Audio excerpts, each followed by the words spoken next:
with this chilly evening that started off as a warm morning.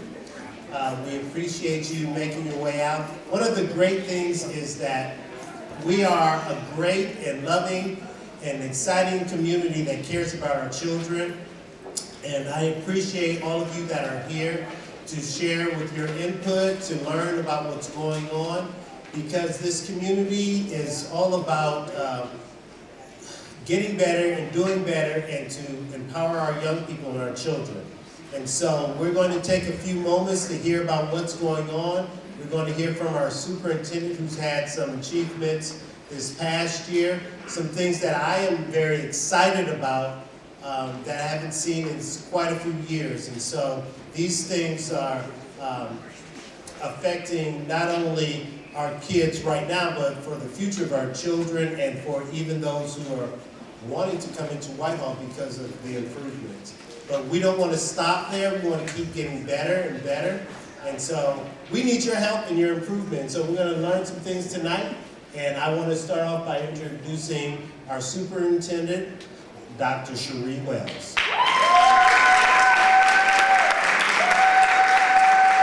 Thank you.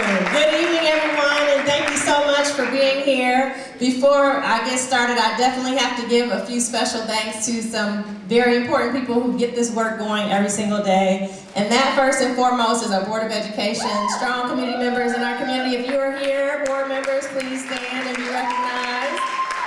Thank you all for your leadership and support. Next, I would like to recognize our cabinet, those who work behind the scenes, making sure everything is done. Please stand if you're a member of our cabinet leadership team and be recognized. Could not do this work without you. Next, of course, I would like to recognize our wonderful and fearless leaders who lead our buildings every single day. Principals, please give it up for our principals. Please stand and be recognized. Our administrators. We could not have the successes that we have without their leadership.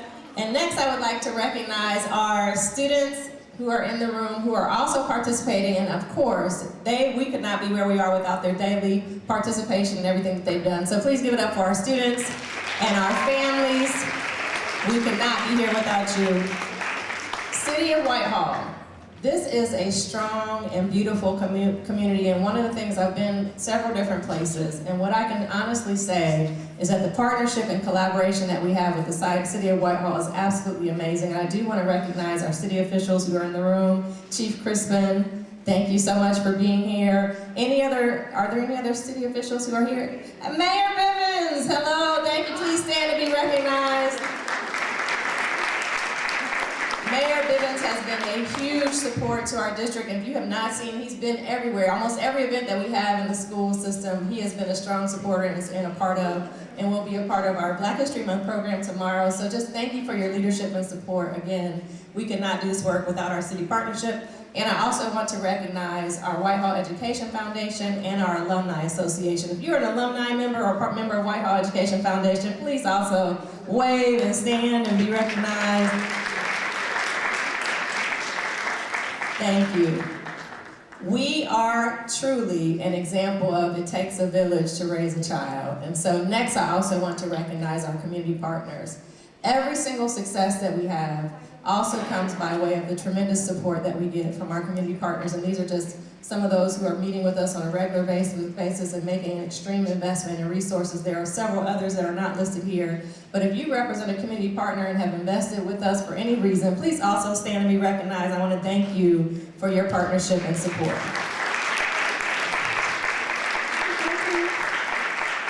All right.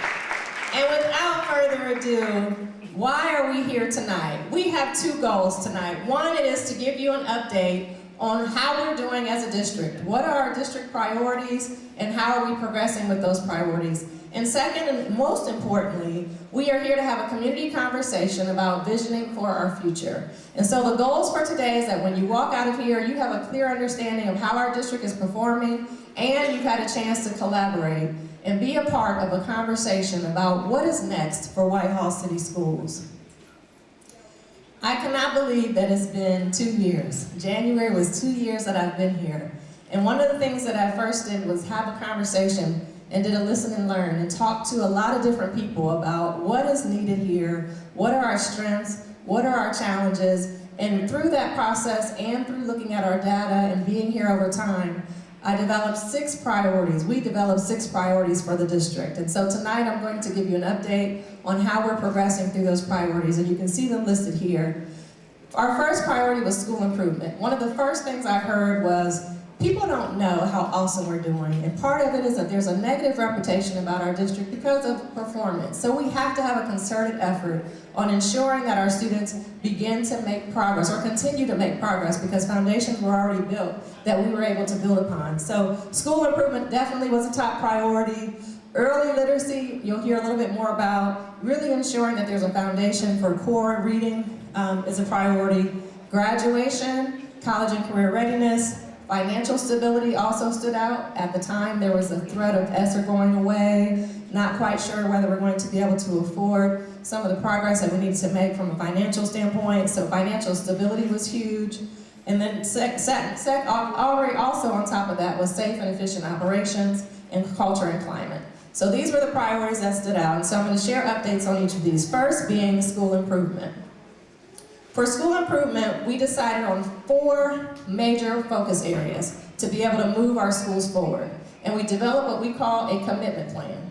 Unlike other strategic plans, it wasn't a list of, here's what we're going to do. It was truly about what are we as the adults going to commit to make sure we are more successful and improve our schools. And so we developed 4 priorities: academics, behavior, attendance, and family engagement. And through this, each of our principals were challenged with their staff to really take a deep dive into what does this look like for us, what will be our goals, and how will we focus on each of these areas. And I'm happy to share that through that focus, we were able to continue and have some outstanding results and get recognized by the state. You can see here, one of the biggest things is that as a result of that work throughout last school year, every single school showed improvement. Along with that, we were one of only 70 in the entire state out of 607 schools to receive 5 stars in progress. Yes. And what that means is our students started in one place and they ended far well above several other school districts in terms of the amount of progress we were able to make in a year. That is something to be celebrated. And we also, as I mentioned, showed improvement in every area, and every school showed improvement. This is a graph that shows that improvement. What you'll see in each graph, this measure shows how students performed at each level. And what you'll see is the positive trend. We were able to continue that positive momentum. Again, every single school went up and continues to go up over the past 3 years, and we're excited about that work. The state also pointed out to us, one of the things that I was most proud of with the results of our principals and our students is this.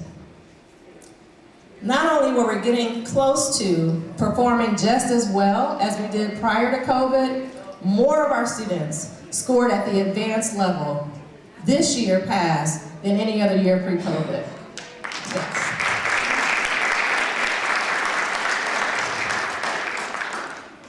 And because of the progress that we showed, the state has recognized us. We are now officially identified as meeting state standards with a 3.5 rating, and I do want to give a special highlight to Etna Road, who also shined with 4 stars,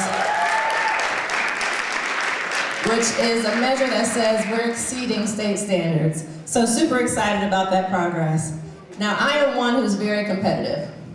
So although we're celebrating success, my first question is, how do we compare to other districts? And so I'm not going to talk about every point on this slide, but I do want to share with you, we are competing and competing well. We're doing better in almost every area than Columbus City Schools and Reynoldsburg. And the most important one that I'm super proud of is that we are competing with some of the most elite districts. That part that's highlighted about progress, what you'll see on there is that as a school district, we, Whitehall City Schools, are one of only 5 other districts among Upper Arlington, Bexley, Hilliard, and Licking Heights to receive that 5-star rating.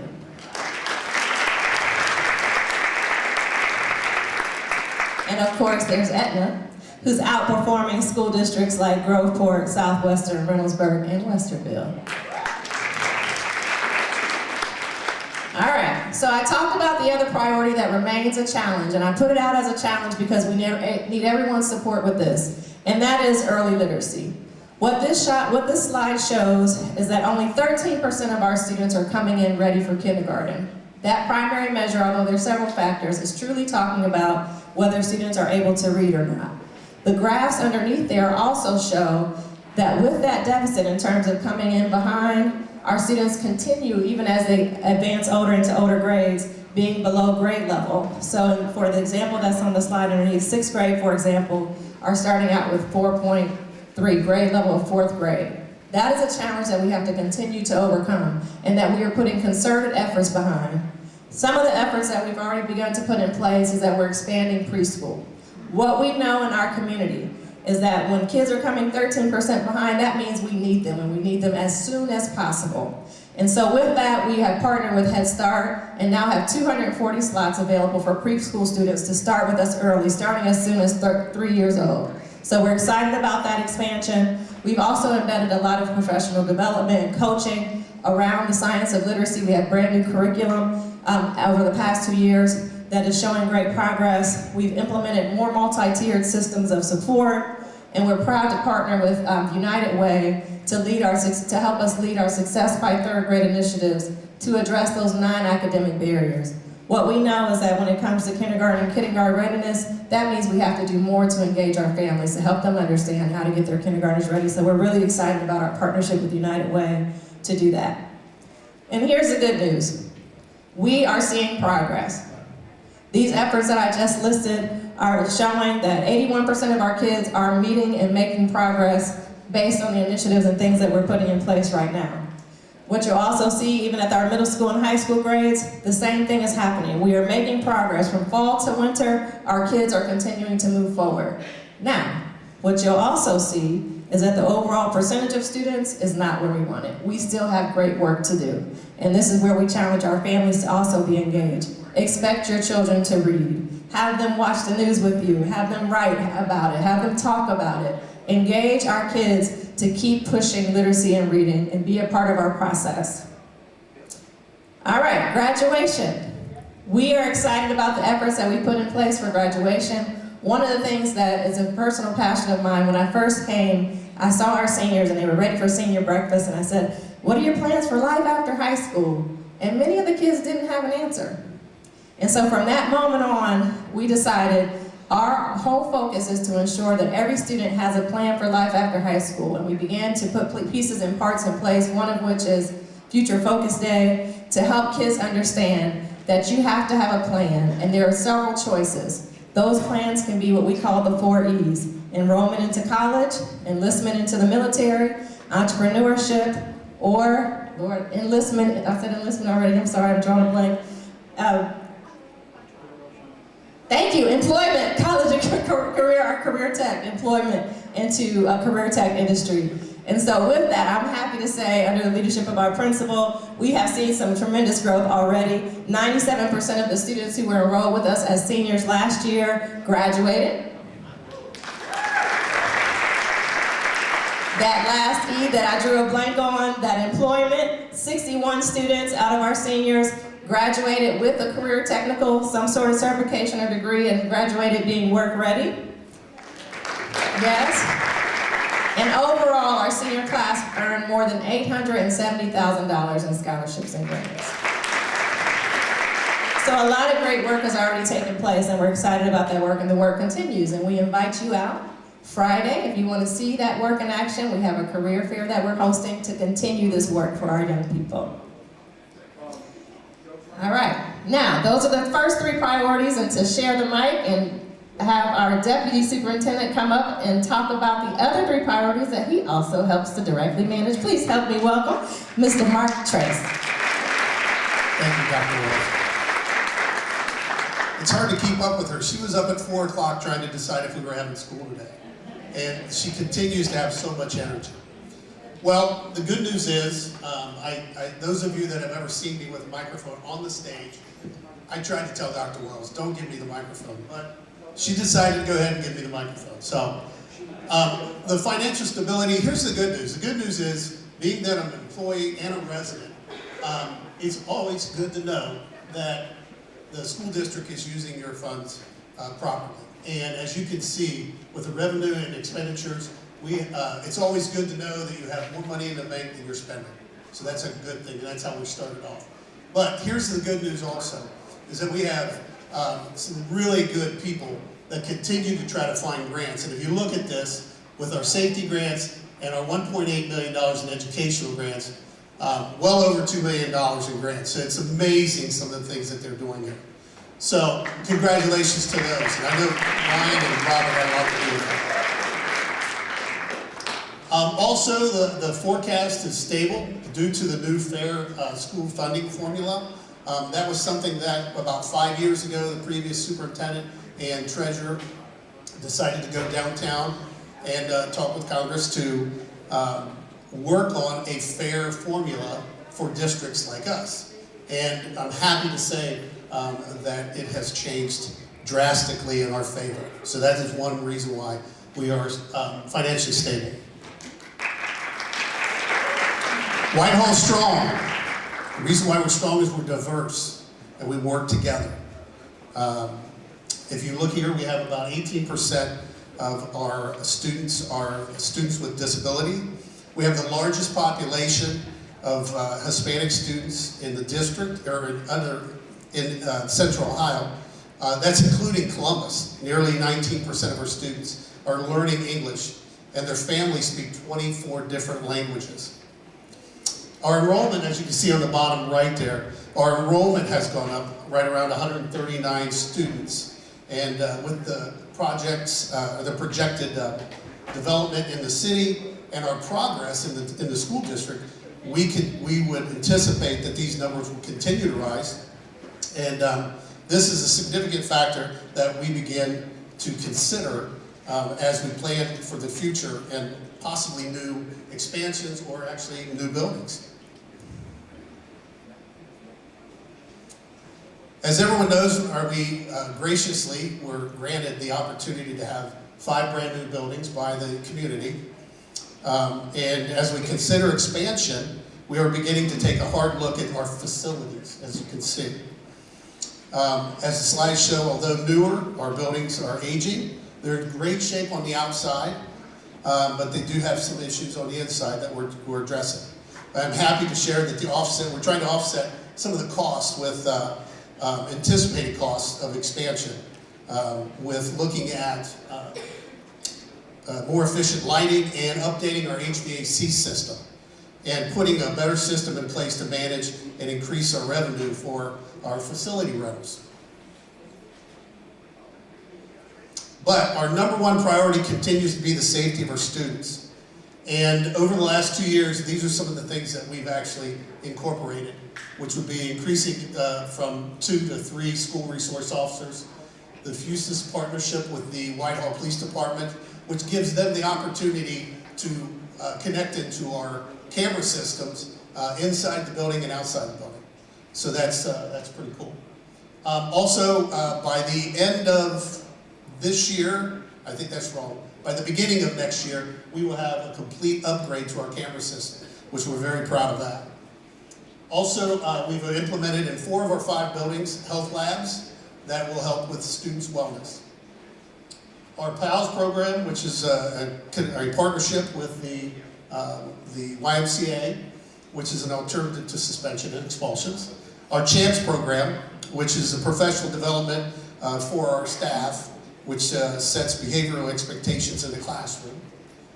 We provide behavioral coach from the Educational Service Center for our staff. And also, I'm glad Chief Crispin's here. We just began the program, the DARE program, in our elementaries, and we just had, I think it was last week, we had our graduations at Beechwood and Etna Road, so we're very pleased and proud of that. We shout out to one of our school resource officers, Officer Eric Frost, does a great job with our kids. But the reason why we get up every day and we come to work is because of the kids. If you want to have a good district, you've got to have people that stay. And we work very hard to make sure that we build a culture and a climate to make sure we get people to stay. It's amazing, and I do almost all the hiring. And it's amazing when people say things like, I've heard of Whitehall. I do a lot of recruiting in all the universities around the state, and when they start hearing that good things are happening in Whitehall, whether it's school related or community related, you know, being that I've lived here my entire life, it kind of hits home, and it really is something I appreciate. But some of the things that we're doing to build that culture climate, we've created a Rams Way for it's a staff initiative, and Rockin' Rams, an innovative award for our staff. We've also, as you can tell, we've highlighted some of the athletic events that we have with our students. That's only one part of what we do with our students. Obviously, the arts is a huge part of our students being successful. In addition, well, that's about it. At this point, I will turn it back over to Dr. Wells. Great job. Could not do this work without my partner and our team. So thank you, Mark, for your update on those other priorities. All right, so as you can see, we have set clear priorities. We have begun to make progress on all of those priorities. We still have a lot of great work to do, which is why we are here tonight. So with that being said, we are going to begin the conversation around visioning for our future. Here's why we are having this discussion right now. As you saw and heard, we are making progress. And so the goal is to build upon that progress and to continue the positive momentum that we've already begun. The other reason for strategic planning is to make sure we have some stability and direction, right? So if we have a process by which we all know where we're headed in 5 years, that work can continue. Our next big reason that we're doing this is that Whitehall is on the map. And again, thanks to our mayor and the initiatives that we have that are coming and the city development and everything that's coming, we are growing as a community. And therefore, as a district, we need to plan for that growth and the opportunities that are coming with that growth. Again, the other thing that's happening in our community, in our city, and our state is that our Ohio Department of Education has been renamed to the Ohio Department of Education and Workforce. So our state education demands are changing, specifically adding workforce as a key priority. And last but not least, preparedness for our kids. This last part back here comes from Ohio Means Jobs. And what you see on here is that there are 152,000 jobs that are currently available as of February 12th in the state of Ohio. Of those jobs, the starting salary is over $50,000 and 90,000 of those jobs are available at that rate, along with 3,600 internships. However, there are not enough people to fill it. And so part of our work as a community and as a school district is to ensure that we can also build the workforce of tomorrow. The other major part of why we're having the conversation about visioning is we as a district want to position ourselves to be the best district possible. And this slide represents data that says there are 8 core metrics about how to build an engine for progress for schools. And the number 1 metric is building a shared vision and goal. And that is our starting point for this evening. Because what we know is that when you have a shared vision, you have collaborative goals, you have rigorous ways to measure those goals, and it can guide your future. So that is why we're having the conversation. Our ultimate goal is to build upon where we started with the Rams Way and with our 4 priorities of academics, behavior, attendance, and family engagement, and go deeper and really define what does our work look like. Our goal is by the end of this process, the strategic planning process, everyone will have a clear roadmap of where we're going, how we're going to get there, and how we'll measure our success. And this is just a sample. This PowerPoint will be made available so you all can go back and kind of click through. There's a link there that gives an example of what it looks like in terms of the student scorecard and what kids will be able to do. So this is where we're headed and why we're having this conversation. Our process is this. It begins tonight. It actually began last week when we started with our staff. And the goal is to engage every stakeholder. And I just want to be clear, because I know there's a question about it. This is not the superintendent's plan. My plan is to be here, even if I'm not though. My plan is to be here. The goal is that this is our community plan. It's driven by us in the community. It's driven by our parents. It's driven by you as stakeholders. It's driven by community members so that over the next 5 years, I and we can lead and continue this progress that we're going to continue to make. So we will engage all of our stakeholders, identify core values, establish a mission and vision for the future. We will develop our competencies for learning, and we will define our metrics and goals, align our systems, and bring the plan to life. So that is the goal of this process tonight. All right, so here's the next big thing to keep in mind. There are some things that are happening in our nation and in our society and in our local area here in Ohio and Columbus that impact our vision. And so to do some level setting so we're all on the same page about what that looks like, I'm going to show a couple of videos that I want to have you keep in mind before we dismiss into our small groups. The first, before I get into the videos, is this concept here. Our dilemma is that we hate change and love it at the same time, and we want things to get better but remain the same. And as we brainstorm tonight, I challenge you to be open to change. Think creatively about what all we can accomplish together, because we are going to get better, but it's going to take a little bit of change in how we get there. I also want to encourage you to keep this in mind. We've talked about this with our staff. We are perfectly designed for the results that we're getting, both from the successes standpoint and from the challenges standpoint. And so as a school community, we have to be innovative and think differently. The innovation will be what pushes us and moves us forward.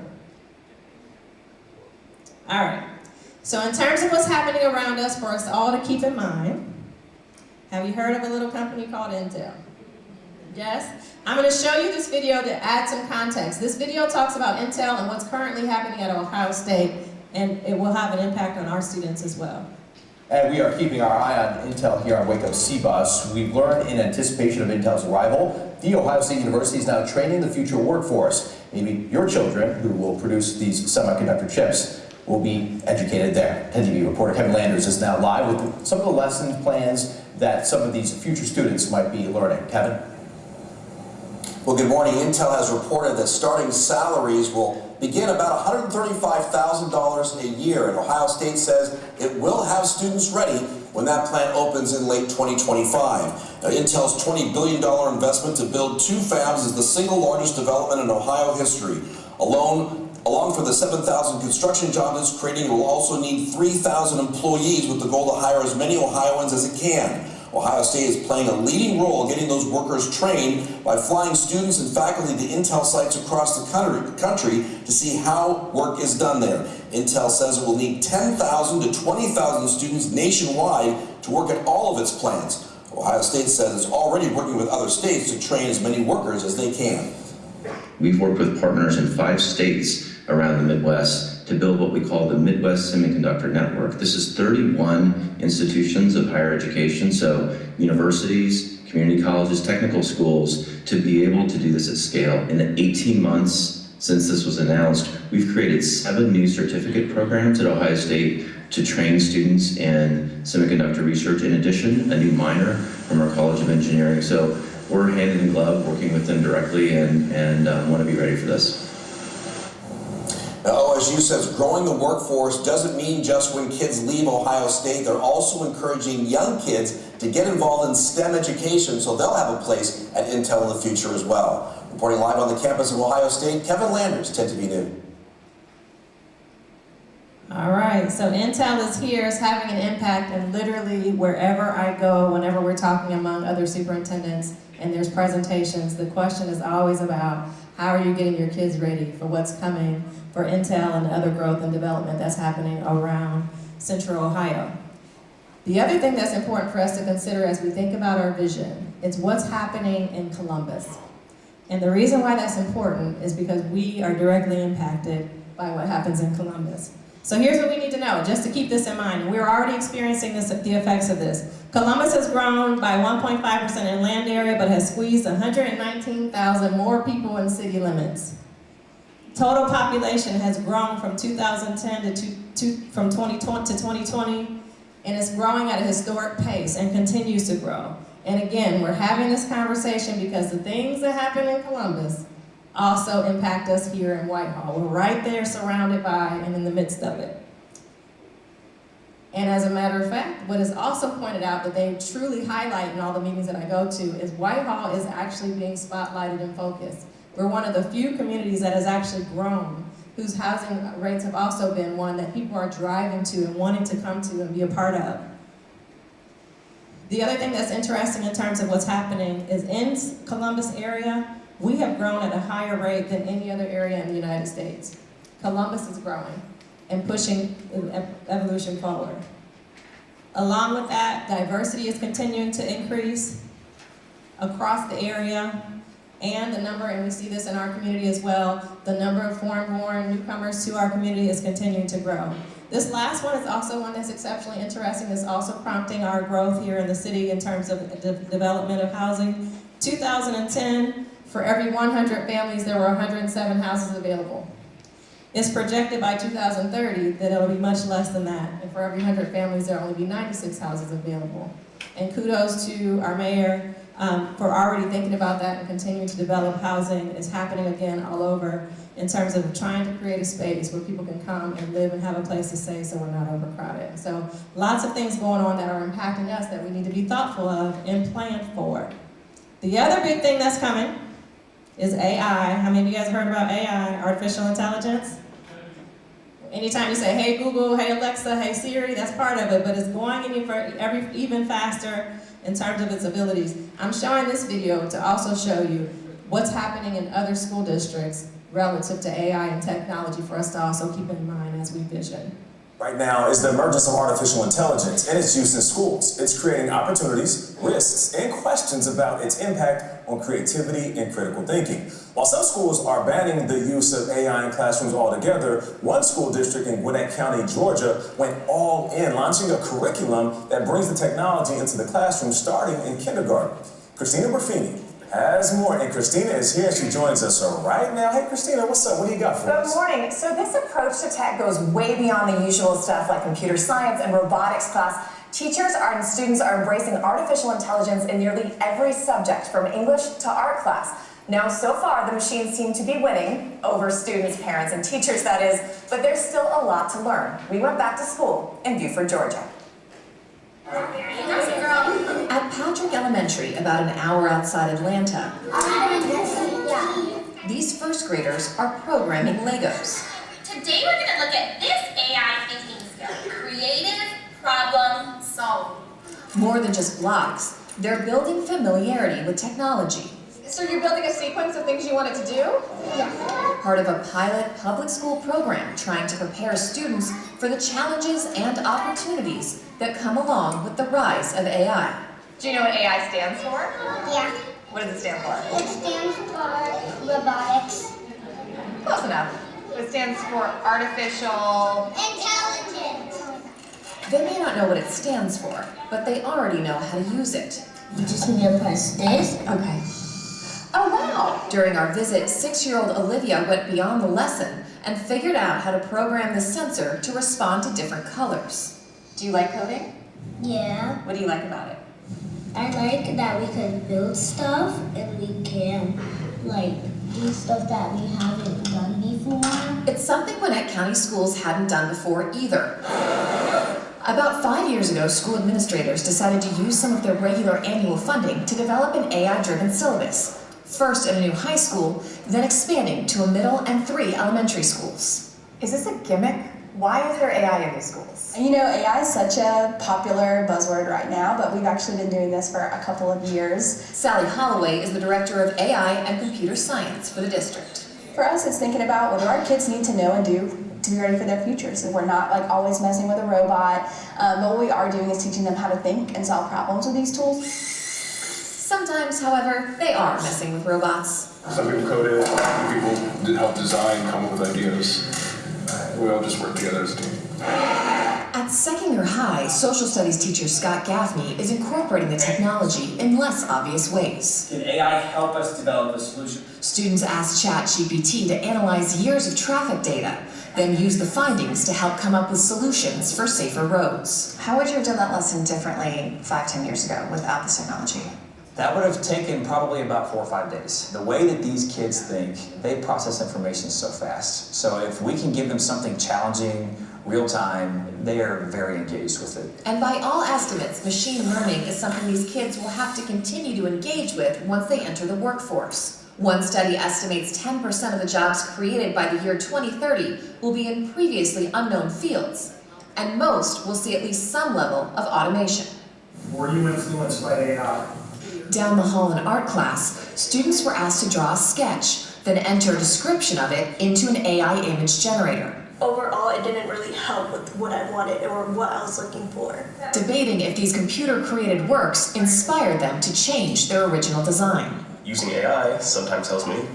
Sometimes it's chaos, other times actually puts out a couple things that I can use, like certain angles of the head. But when it came to the question of artistic integrity, Do you think AI art is real art?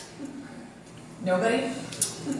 AI is like, it's just taking everyone's work and just collaging it together, so technically not original. It's an ongoing debate, as the line between AI-assisted learning and outright outsourcing is still being defined. Is there a concern that as these kids become much more familiar with these products that they could use it for cheating? So when I was in high school, there was this thing that came out that everyone was really upset about called Google. And they thought that that was just gonna really ruin education, and it hasn't. But administrators here acknowledge there's a lot they, and all of us really, still don't know about the technology. Almost every teacher today talk about the ethics of whatever they were doing with the AI. We like to say that we lead with ethical conversations about AI. Just because we can maybe doesn't mean that we should. Helping students identify, analyze, and utilize artificial intelligence while still growing their own. I think that really opens the door to kind of let them choose the problems that they want to explore, and hopefully lays a foundation for where they're heading and the things they're going to encounter in the real world. Now, seeing all of this, you might assume these are charter or magnet schools. No, they're regular public schools. If you live in the area of that district, you get to go there. Now, the school also has a robot mascot. It's a she, and she's, well, a little terrifying. But it's probably just one of many to come in the future. There she is. She was crawling up and down the school. Some kids thought it was great. Some were a little unnerved by it. What is going on with that move? All right. So as you can see, as a district, we need a plan, right? A lot of great things already happening. A lot of great things already happening. Improvements already being made. Technology, infrastructure, workforce demands are happening all around us. The city is growing, Whitehall is growing. As a district, we need to be thoughtful and prepared for what's coming, and we need a plan. So we are going to break up into small groups, and I'm going to turn the mic over to Brian. But again, I just want to say to you, I am excited about the work.